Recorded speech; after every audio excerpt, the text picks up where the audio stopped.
couple of years after we moved here to Wilmington from Richmond, Indiana, I was invited to join a women's group, and we met once a week and became good spiritual friends to each other. We spent a lot of time talking about spirituality and sharing and reading. And I was thinking about that group yesterday when I realized that this is on our Thanksgiving Sunday. And I was drawn back to a book that we used at that time that we all found to be extremely helpful. And that is a book called Space for God by a man named Don Postema. He spends a number of his chapters talking about gratitude. And I remember our group is now dispersed, and one of the members and I have stayed good spiritual friends for years and years. And I remember her saying at the time we were looking at gratitude, I have trouble being grateful because when I say thank you to God, I feel like that means everything's okay in my life. And we all said, what? I don't see it that way. And as we talked over the months about gratitude and being grateful for small things and grateful in the moment and how that opens us up to God and to others, she began to really get on board with that and now just laughs at herself, because it doesn't mean that you're happy with absolutely everything you've got. It doesn't mean you don't think the world's pretty crummy periodically. It doesn't mean that you still hope this man doesn't show up when you're there. But it's a way of living that is an orientation that is absolutely critical, I think, to a good, healthy spiritual life, and that is to express our gratitude. So I'm going to read some things from Don Postema's book. And as we go along with a story here and there, I'm going to stop and invite everyone to take a moment to be grateful.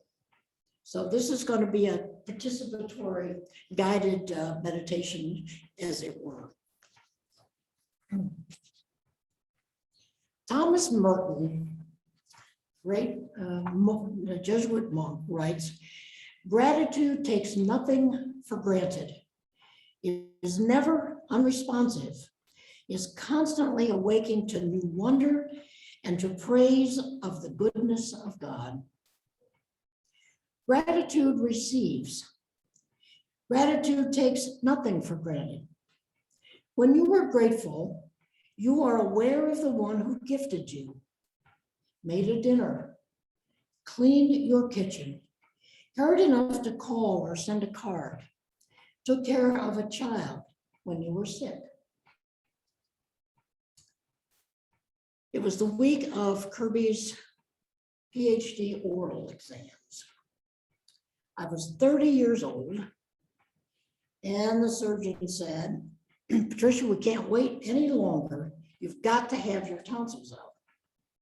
They've got to be removed this week. My best friend's 6-year-old had just had her tonsils out. And the next day she was out running around and eating ice cream. And I thought, well, okay. I'd had a series of sore throats all fall. And sure, I'll get my tonsils out. So she was already back on her feet, but I was 30 years old. I woke up with a purple ribbon pinned to my surgery gown, and a throat that felt like a branding iron was lodged inside, and a jaw too painful to open. It turns out that my tonsils were so impacted from waiting so long, it took them an hour to get them out. The next morning, all I wanted to do was lie in bed, keep my eyes and my mouth tightly shut, swallowing only when absolutely necessary. But Aaron and Kevin were 4 and 5 years old. Herbie was ready to head to campus when the phone rang. Judy is coming to take the kids for the day, he said softly, taking my hand. I fed them breakfast and they're watching Sesame Street. Can you manage for the next half hour?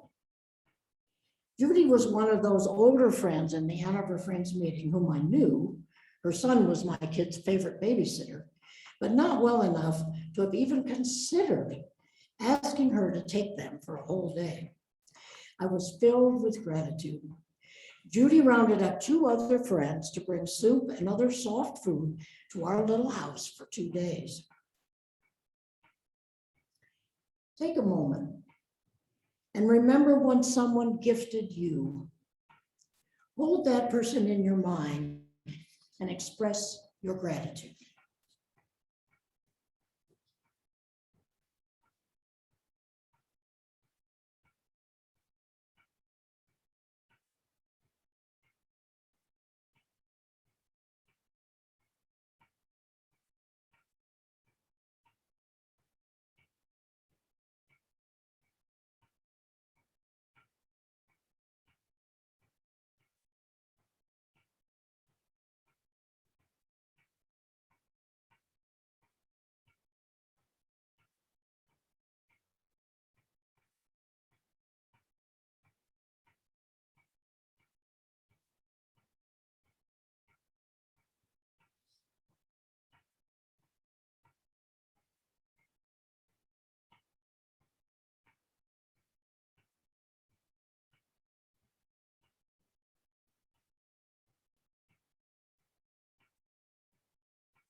Gratitude is central to biblical and Christian thought. There is a story in Luke which expands on our theme of gratitude. On our way to Jerusalem, Jesus was going through the region between Samaria and Galilee. As he entered a village, 10 lepers approached him. Keeping their distance, they called out, saying, "Jesus, Master, have mercy on us." While he saw them, he said to them, "Go and show yourselves to the priests." And as they went, they were made clean. Then one of them, when he saw that he was healed, turned back, praising God with a loud voice. He prostrated himself at Jesus' feet and thanked him. And he was a Samaritan. Then Jesus asked, "Were not 10 made well, made clean? But the other 9, where are they? Was none of them found to return and give praise to God except this foreigner?" And then he said to him, "Get up and go on your way. Your faith has made you well." The story of the 10 lepers points to the need for expressions of thanks to God. 10 were healed. 9 made no gesture of faith, of thanks, of praise. It was not what Jesus needed, strokes for doing a miracle, but that the spiral of joy was not completed by the 9. The one leper returned giving thanks and praising God and was affirmed in his person and in his faith. His gratitude united him with the giver of all good gifts. To be grateful is to recognize the love of God in everything he has given us, and God has given us everything. And you belong because God has made a space for you.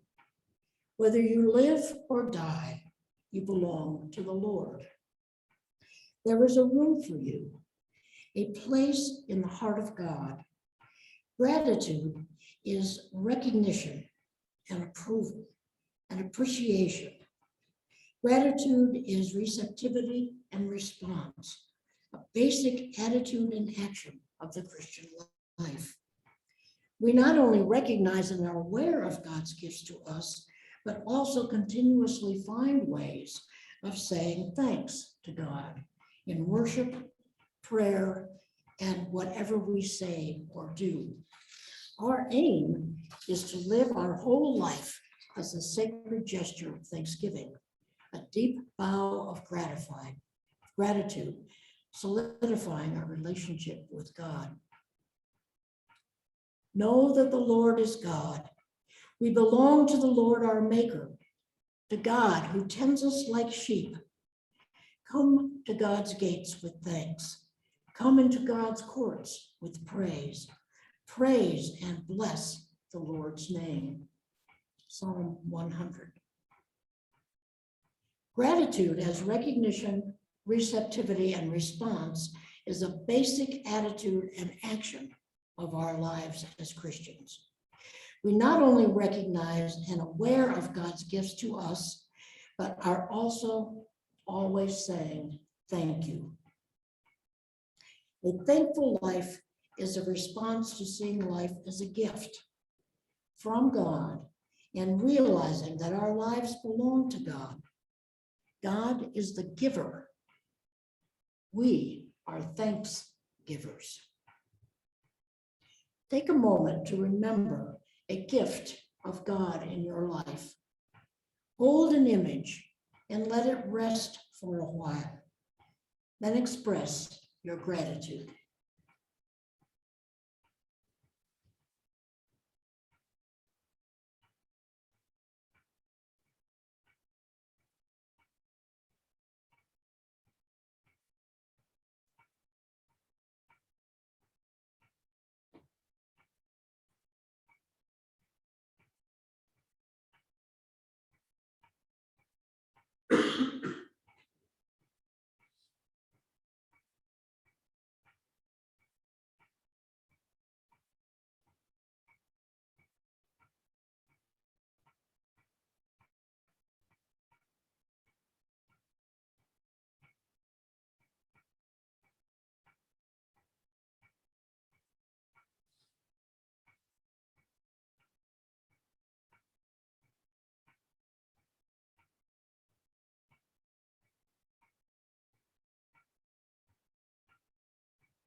To recognize the gifts and the giver, we need to be alert and awake, to have our eyes, ears, minds, and hearts open to what is going on around us. We need to savor each moment as though it were a bowl of homemade soup, prepared by someone who loves us very much. The psalmist's eyes and ears were really in love, discovering the world, penetrating beneath the surface and finding God. The psalmist realized life as he lived it and was able to celebrate it in thanksgiving and praise. It is good to give thanks to the Lord, for his love endures forever. Give thanks to the God of gods. His love endures forever. Give thanks to the Lord of Lords. His love endures forever. Give thanks to the God of heaven, for his love endures forever. Psalm 136.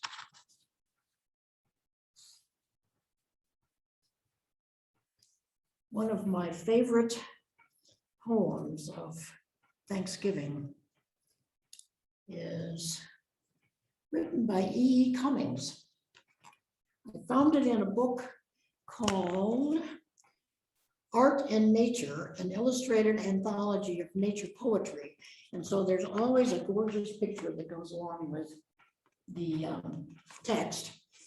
And this poem by E. E. Cummings is called, I Thank You, God, for Most This Amazing. I thank you, God, for most this amazing day, for the leaping greenly spirits of trees and a blue true dream of sky, and for everything which is natural, which is infinite, which is yes. I who have died am alive again today, and this is the sun's birthday. This is the birthday of life and of love and of wings and of the gay, great, happening, illimitably earth. How should tasting, touching, hearing, seeing, breathing, any, lifted from the no of all nothing, human merely being doubt, unimaginable you. Now the ears of my ears awake, and now the eyes of my eyes are opened.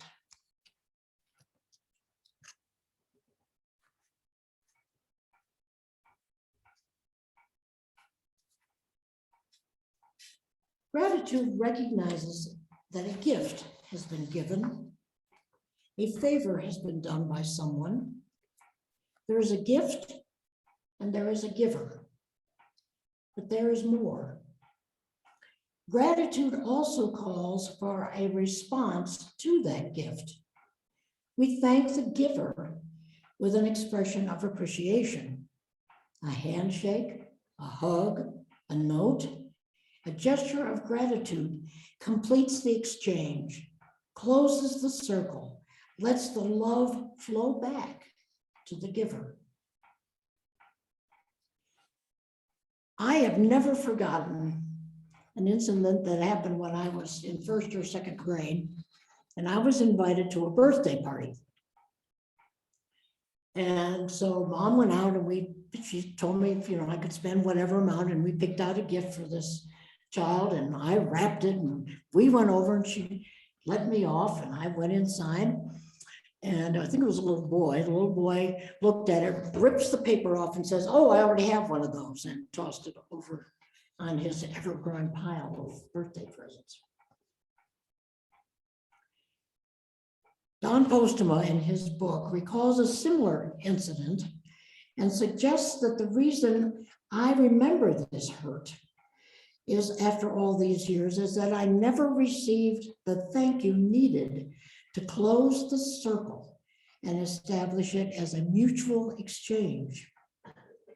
This exchange is more like a spiral than a circle, a spiral in which the giver gets thanked and so becomes the receiver, and the joy of receiving and giving rises higher and higher.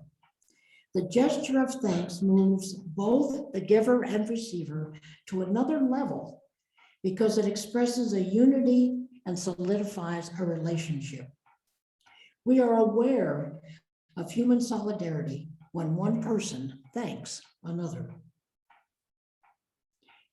Take a moment to remember a time when someone expressed gratitude to you. Remember how that made you feel.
occurred to me while I was sitting here just now that when someone says thank you,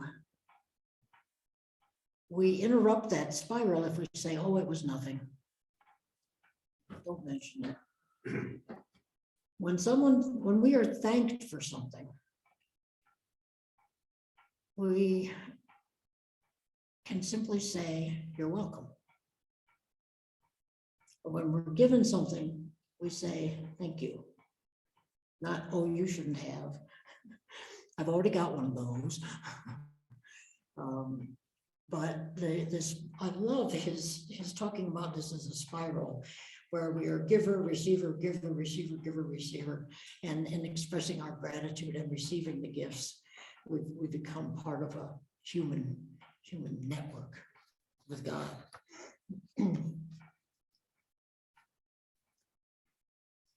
As gestures of gratitude unite us on a human level, they also unite us with the divine giver.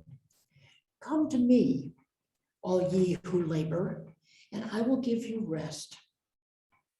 This invitation so freely and openly offers each one of us is saying, you belong here, in this place, in this sacred space. In response, we say, thank you. I am grateful. A sense of belonging is home at its best, most secure, most comfortable, a place where I can be me and me is accepted and loved. Home becomes more than the place where when you have to go there, they have to take you in, as Robert Frost so eloquently puts it. Home is where you are welcomed with open arms every time you go there. It reminds me of the harvest home of our Thanksgiving hymn. Come, ye thankful people, come, raise the song of harvest home. All is safely gathered in ere the winter storms begin. God our Maker doth provide for our wants to be supplied. Come to God's own temple, come, raise the song of harvest home. Take a moment to express your gratitude to God for this day. Be as specific as you can, or as general as you must.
In this book, Don Postema tells the story of walking with his mother down the street in Chicago and stopping in front of the hospital in which he was born. So he says, I asked my mother to tell me again how when I was born, you, mother, almost died.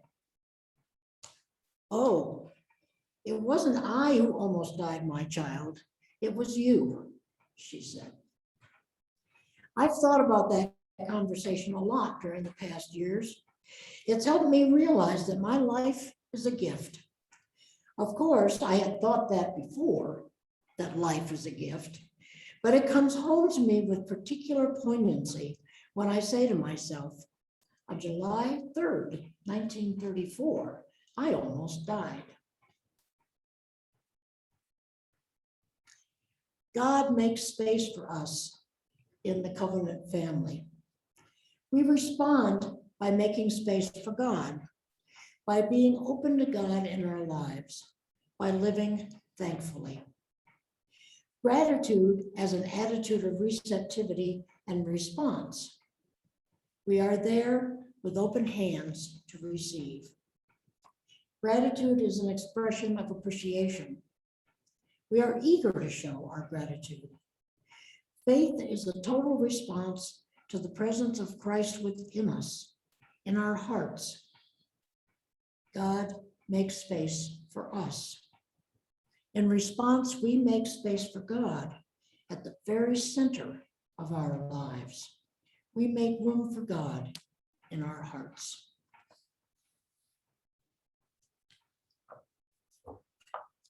My friend Jan Wood, who is the only reason I ever go to Seattle, wrote a book.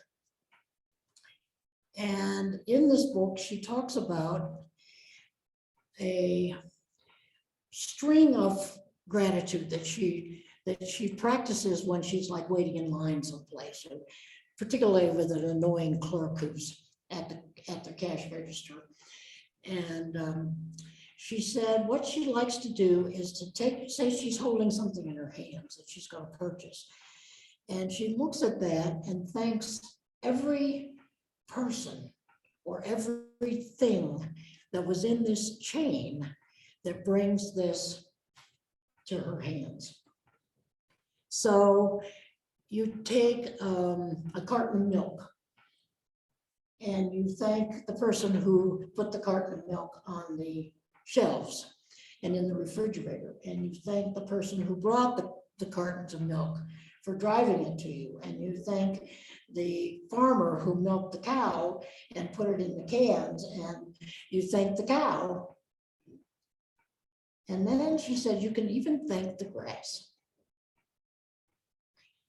I think that is a wonderful practice we can do.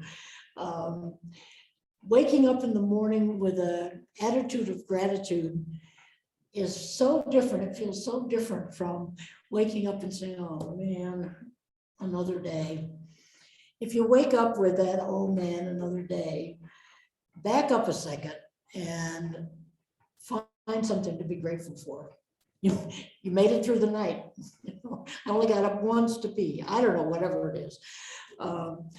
There is so much to be grateful for. And as we practice these little moments every day, it gets easier and easier. And then when the big times come around, we've got a practice that stands us in good faith. My special gratitude this morning while I was sitting there was to tell you about Allison. I did a work party at Hope House yesterday, which is a time when college students come and go down the basement and sort. And the basement of Hope House, you couldn't even walk through. There was so much contributions in bags and boxes and spilling all over the place. And because we hadn't done this for quite a while. And Allison came along with these other 5 women, ostensibly to help in the basement. But what she really wanted to do was to find out about Hope House.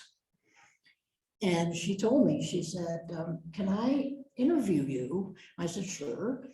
And she said, I have to write a senior thesis. She's graduating this year in December. And we had to pick an agency in town, and I decided to pick Hope House. And so I have to write a 10-page paper, and I don't know how I'm going to do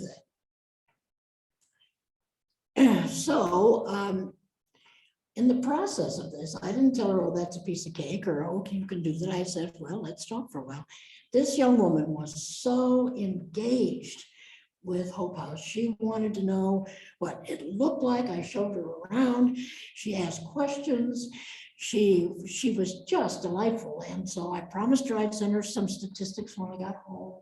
And I got out a couple of forms that she could look at to write about in her report. And then she said to me, I would really like to come tomorrow night, tonight, when I'm hostessing with Hannah Lutz, and see what it's like. Do you suppose I could interview some of your guests so that I have a better understanding of why they think Hope House is important? I mean, this is, a young student. She's studying agriculture. And I said, oh, that's a fascinating idea. Let me check. I think there are a couple of these women. If you write, a handful of questions, no more than 5, don't make them too personal, and ask the same one of each person, you'll have an idea of what the responses are. Well, could I interview your co-hostess? And I said, I'll ask her. So I checked with Katie, who's now our interim director, and she said, sure, go for it. So tonight, Allison's coming back, and I'm going to talk to a couple of the women ahead of time and see if they're willing to be interviewed, and she's going to interview Hannah and see why she's drawn to this ministry. And I just thought of her this morning in light of all these things we've been thinking about, because she was one of the most aware, thoughtful students that has ever come to Hope House. Her interest, her concern, her willingness to ask questions, her openness to learning was just so cool. So I think I'm going to ask her if, when she's done, if she'll share her paper with me, not to critique it or anything like that, but just to see what this young woman, she said, I don't know any homeless. I've never been homeless, but I'm just drawn to knowing more about this population. So anyway, I'm very grateful this morning for Allison.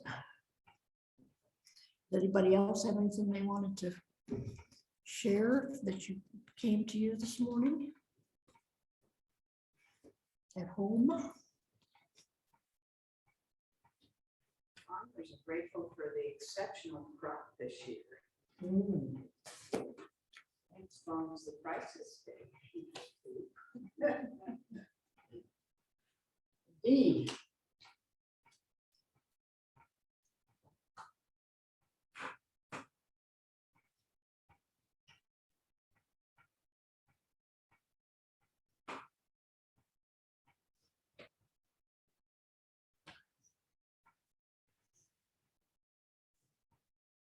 I'm also remembering how Paul and George Fox and Martin Luther King Jr. and Dietrich Bonhoeffer wrote some of the most incredible things from prison.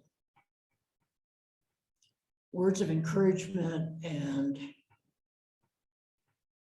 peace, which reminds me again of the love of God. God's presence endures forever. There is no place that God's presence, the Spirit, cannot be experienced. And that gives rise to gratitude and praise and thanksgiving.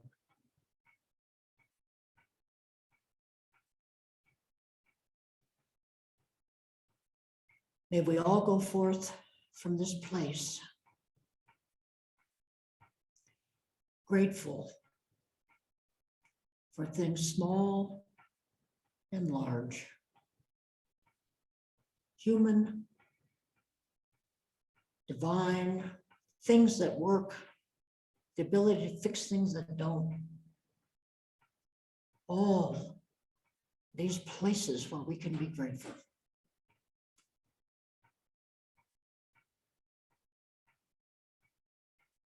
Now thank we all our God with hearts and hands and voices, whose wondrous things have done, in whom our world rejoices. Amen.